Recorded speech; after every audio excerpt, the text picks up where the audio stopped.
3-4 दिन गुजरने के बाद भी आग अगर ये कहा जाए कि मुकम्मल तौर पर काबू नहीं पाया जा सका या मुकम्मल तौर पर बुझाई नहीं गई है या काम ख़त्म नहीं हुआ है, तो ये कहना गलत नहीं होगा, क्योंकि अभी भी अगर आप देखें तो इस इमारत से आपको धुआं उठता नज़र आ रहा है। अगर आप इसकी दूसरी साइड पर चले जाएं तो वहाँ से तो तमाम खिड़कियों से धुआं उठता नज़र आएगा। मैं भी आपको वहाँ जाकर दिखाऊँगा।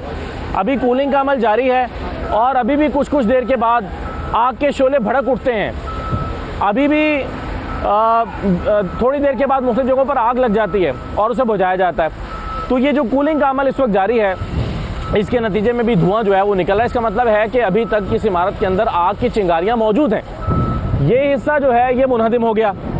इसमें अगर आप देखें तो यहाँ पर आग बुझाई नहीं जा सकी, बल्कि आग ने अपना काम तमाम करने के बाद आग खुद बुझ गई और ये हिस्सा जो है वो मुनहदिम हो गया। अब ये एक तबाह हाल इमारत है।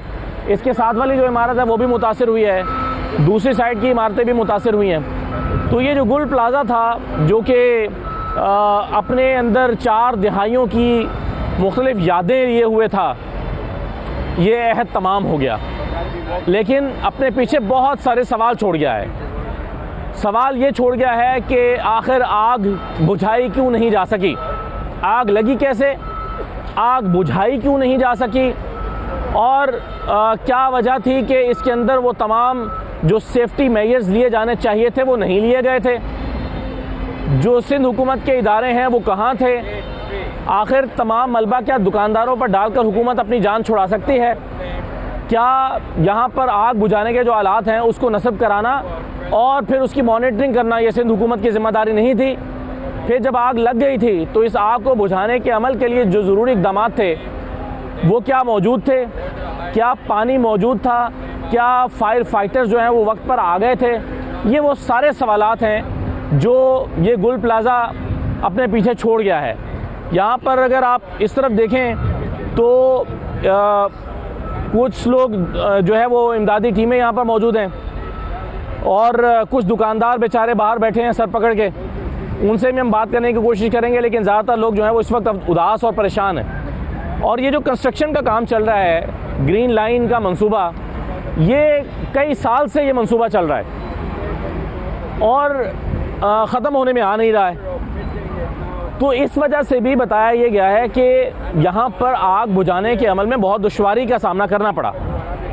यानी ये देखिए आपके, अगर ये जो सारा दोनों तरफ से जो ब्लॉक्स रख के इसको रोक दिया गया है, क्योंकि ये मंसूबा कंस्ट्रक्शन ज़ेरे तामीर है, तो इसके बाद जो रास्ता बचता है वो बहुत छोटा सा रास्ता है। तो यहाँ पर आग बुझाने के लिए जो गाड़ियाँ आई थी उन्हें मुश्किल का सामना करना पड़ा। रश भी था, लोग अपना सामान निकाल रहे थे, ज़ख्मियों को निकाला जा रहा था।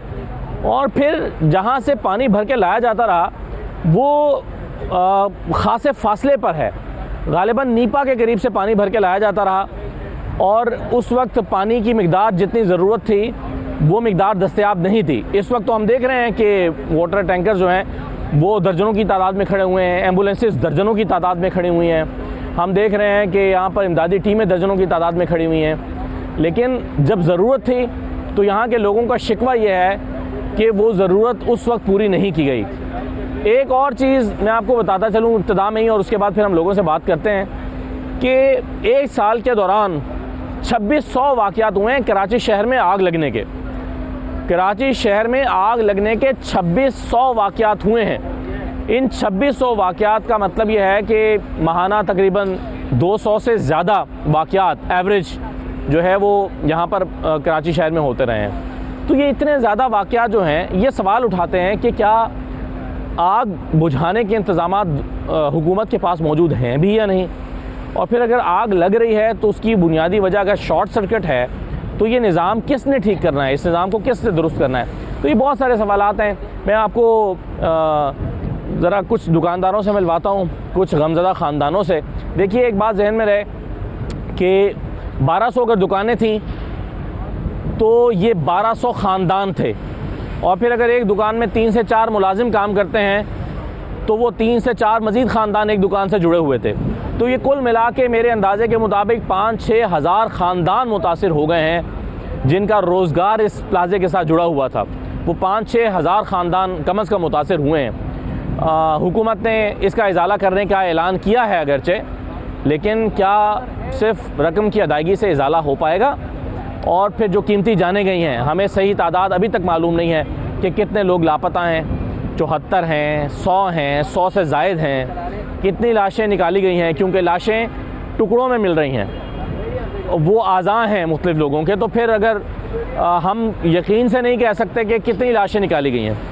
तो ये सारी सूरत हाल है। इस हवाले से हम बात करेंगे, हमारे वो नुमाइंदगान, हमारे रिपोर्टर्स जो पिछले 3-4 दिन से यहाँ पर मुसलसल कवरेज कर रहे हैं, उनसे भी बात करेंगे।